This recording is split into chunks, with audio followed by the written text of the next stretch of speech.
With Miller Mott College's online programs, you can choose when you study. Our online programs give you the flexibility to make education work with your schedule. Earn your degree without derailing your life. Visit us online at miller-mott.edu. That's miller-mott.edu.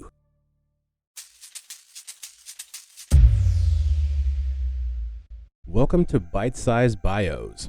This is meant to be a mini-sode that will accompany HDTH. Every week, I will pick a person from history and dive into their lives.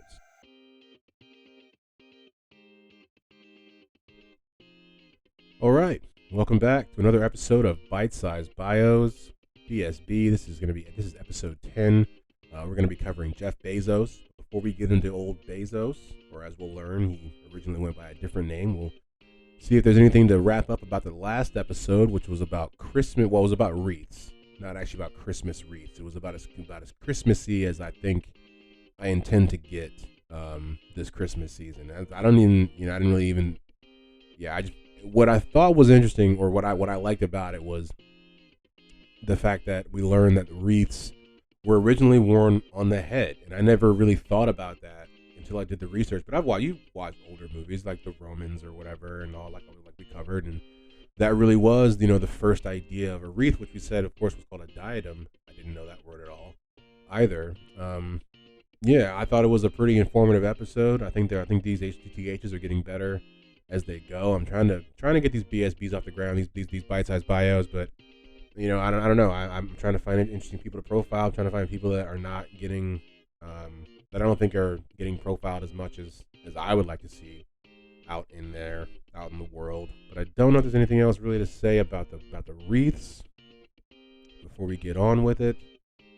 I don't know if I normally do what I'm watching. I don't think I do on bite-sized bios, but why not? Since as I've been told, I guess I watch a lot of TV, which I always have. It's always been a part. I was always afraid I'd be a couch potato. Honestly, my parents were always afraid of it because I consume a lot of media. I really do. I always have. So right now I'm watching Wheel of Time on Amazon, and you know what? It's pretty good. I'm not even really into that stuff, like Middle America and like Lord of the Rings type stuff and all that. I'm not into it. And the way I found it, honestly, I was one night I couldn't sleep, so I decided to just put it on. But I wasn't going to watch it. I was just going to listen to it and hope that it was honestly going to be boring enough to put me to sleep, right? And so I listened to the entire season. Didn't look at it once, or maybe once or twice, but literally just listened to it. And then I was like, you know what? And then was awake the whole night still because I was actually interested. But then I was like, I'm going to watch it now. And so I'm watching it. So it's a different experience to have listened to 8 episodes, and now I'm watching those same 8 episodes. But it's definitely really good. I would recommend it. Don't think there's much else to say. Hope everybody's having a happy holiday, and if you're not, I understand, man. I've definitely been there and have those feelings as well, but I hope everybody's having a good holiday. Without further ado, here is the episode on Jeff Bezos.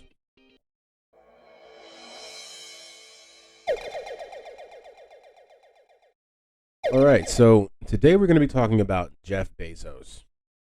Old Jeff Bezos. I thought this is going to be a good one. It's I didn't know much about him. All the regular stuff that they put. He got money from his parents, and he started a books store online. But we're gonna actually dive into who Jeff Bezos the person is. So Jeff Bezos was actually born Jeffrey Preston Jorgensen in Albuquerque, New Mexico, on January the 12th, 1964. His parents were named Jacqueline and Theodore Jorgensen, and they were only married about a year.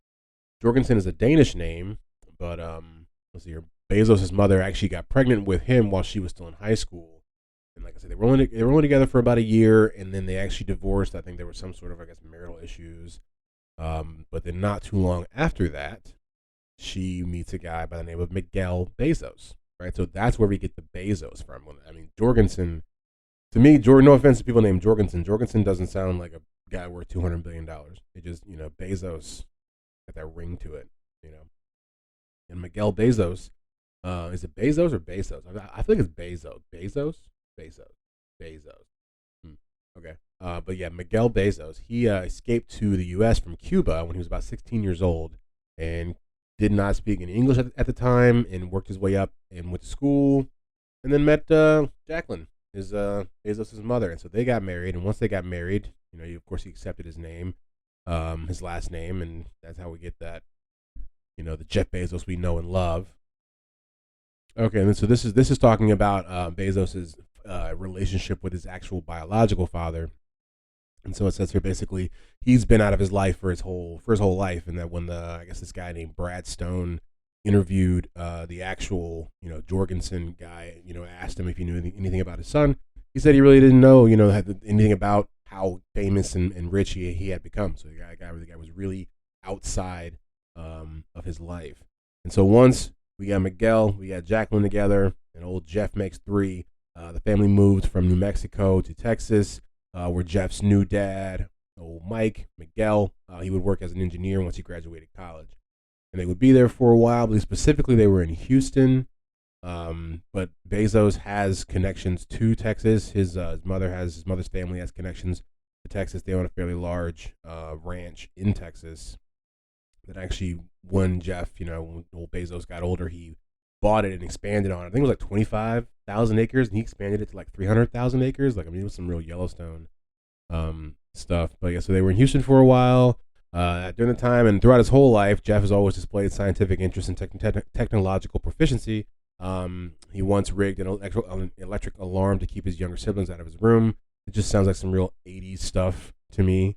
When he was a teenager, he worked at McDonald's for just like a summer, and then actually, I think after doing that, he disliked it so much that he created what he called the Dream Institute, which, depending which article you read, it kind of almost sounds like a not a scam, but that he didn't want to do like regular work, like work at McDonald's. So he was like, let me figure out a way, because what they did at the Dream Institute was, I guess, like teach like younger kids to like prepare them for like, I don't know, the future. And the reason it seems weird to me is like, I don't know if I'd do that if I had a child. I'm not going to pay another child to teach my child. I'm going to pay an adult.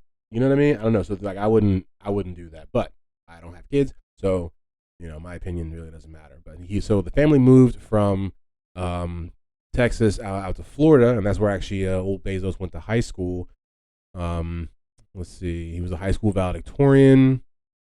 Let's see. In his graduation speech, he told the audience he dreamed of the day when mankind would colonize space, and he actually is really into that idea. And we'll do more work on that with a company I believe is called Blue Origin, or we're going to get to it a little bit further down. Let's see. And after he graduated high school, he went to Princeton, which I did not know that, but it's like, it makes sense when you look at these guys. Not all these, but a lot of these really successful guys, like they went to really good schools. They just did. And you look back like, oh, he went to Princeton. I bet people in his class, they may not be worth $200 billion, but like, I bet they're doing okay too. Maybe not all of them, but some. Initially, he was a physics major when he went to Princeton, but he found that program to be too difficult, so he changed to computer science and electrical engineering. He graduated in 86, summa cum laude with a 4.2 GPA, one of those two majors that I just mentioned. And once he left college, he worked on Wall Street, and he worked for businesses like Fidel, I think maybe it is, Fidel, I think it's Fidel, Bankers Trust, and the main one he worked for the longest, which was the investment company D.E. Shaw. And he became D.E. Shaw's youngest vice president ever in 1990 after 4 years working there. And actually, not long after that, he would actually leave the company, but while he was there, that's where he met his ex-wife, or wife, which I don't know how you phrase that. But they met. She was working there as well, and so yeah, when he left to go start his company, she came with him. So in late '93, right around then, was when they say Bezos really got the idea for Amazon.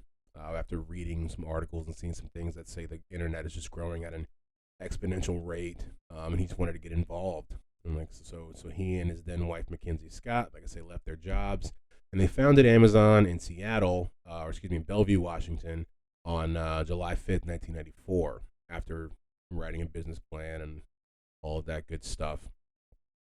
See, prior to settling on Seattle, so I suppose Bellevue is maybe a suburb of Seattle. I'm not actually sure. I've never been, but Bezos had investigated setting up his company on an Indian reservation near San Francisco to avoid taxes, and that is actually a really interesting idea. Just to hear that kind of cues you into how a guy's mind works, if that's the way he's thinking. And I was actually watching a documentary on Amazon and its creation, and they do actually say one of the larger, positive points or pros, if you will, for Amazon compared to the normal brick and mortar bookstores when they first started was the fact that they didn't charge people sales tax. So like taxes have always been on this guy's brain, and if you can control the taxes, which is true, you can probably do all right in the world.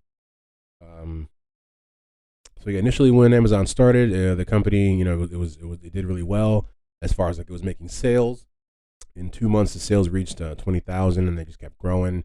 Interestingly enough, though, the company wouldn't turn a profit for I think almost half a decade. But an interesting, way that they ran their whole business model was just to reinvest all of their stuff, I suppose, and then just take up. Their idea was to take up market share and really just show people that they can be, the standalone book seller. And by doing that, they weren't making any money. Let's see. So he came up with the name Amazon. He first thought of calling it Cadabra. And they even said, I think he was saying relentless.com. But he settled on Amazon because I think it's the largest river in the world, and also because it starts with A. And back at that time, the website listings were usually alphabetized, so a name starting with A would appear sooner than other customers during the searches, or sooner than other businesses during the searches. So it was kind of like a way out. This guy really has, when you really realize, while he has this whole idea of wanting to conquer the world, which they say he's always had. As far as like not conquer the world, but just like really just to have his Amazon be a sort of fully all-encompassing sort of like website that could tell you everything. I kind of lost my train of thought. What was I going to say? I don't know. Just disappeared. Okay, well, moving on. So, let's see. So, yeah, he started it in 94. 94, 95? Let me look back here. 95. 3 years later, they take it public. He becomes a millionaire in 97 once they take it public. And crazy enough, he becomes a billionaire like 2 years later. There's not much, more. Now we're kind of into like the more modern part. There's a lot you could say about Amazon because but as far as him specifically, he has 4 kids. 3 of them are biological. 1 is adopted from China. Like we all know he's divorced from his wife now and is with some, what's her name? I didn't even get her name for this because I don't know. I'll get her name. Google break. Taking a break to Google. Google break. Taking a break to Google. Lauren Sanchez, that is her name. And the reason I think that I just didn't feel it necessary is because I don't know, like I wouldn't do it with any real celebrities. He's what they're dating. It's his girlfriend. It's just not worth really mentioning. I think like I wouldn't mention somebody else's boyfriend or girlfriend in their family or personal life because to me that stuff just changes so fast or is possible. I'm not wishing anything on anybody. I'm gonna get a few more key points on him and then we'll be up out of here as far as the BSB goes for this week. Thank you guys for listening. So they released the Kindle on Amazon, and that was a big thing. Let's see. He has a contract. I'm not sure if he still has it with the CIA, which I didn't actually know that until I was doing this research. That's pretty wild because you do see Amazon everywhere. Like I watch a lot of sports. You see like the Amazon's even in the sports. Like we even like with some of the replays is all like done by Amazon. You're just like what, But yeah, so in 2000 he in the year 2000 he created a company called Blue Origin, which is an aerospace company, and they're still going now. They actually do a lot of work with NASA and do go up in space. Also, let's see, in 2013 he bought the Washington Post, which I've known that for a long time, and I thought it was kind of cool. I just think as somebody for me who loves, I grew up I went to school for journalism, so the idea that I could just buy a newspaper is a pretty cool idea. I've never really thought about it, but if you got enough money, you can. Another fact, let's see here, he was one of the first shareholders in Google, and he invested $250,000 in 98, and that $250,000, I think in 2017 was worth $3.1 billion. That's it's a lot of money. He does not own that much of Amazon as he used to. He owns about 10% of the company now.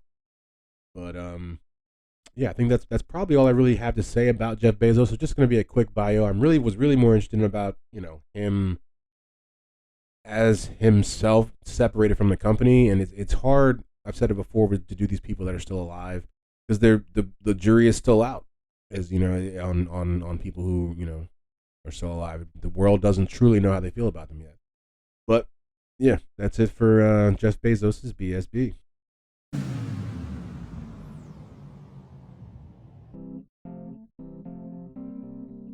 Okay, that was Jeff Bezos. We learned about the fact that his original name was Jorgensen, or Jeffrey Jorgensen. Just rolls off the tongue.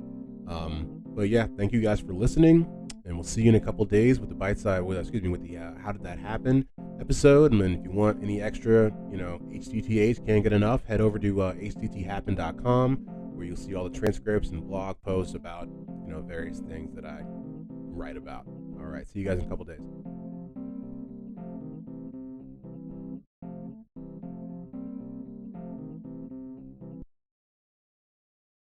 With Miller Mott College's online programs, you can choose when you study. Our online programs give you the flexibility to make education work with your schedule. Earn your degree without derailing your life. Visit us online at miller-mott.edu. That's miller-mott.edu. Judy was boring. Hello. Then Judy discovered ChumbaCasino.com. It's my little escape. Now Judy's the life of the party. Oh, baby, mama's bringing home the bacon. Whoa, take it easy, Judy. The Chumba life is for everybody. So go to ChumbaCasino.com and play over 100 casino-style games. Join today and play for free for your chance to redeem some serious prizes. ChumbaCasino.com. No purchase necessary. Void where prohibited by law. 18+ terms and conditions apply. See website for details.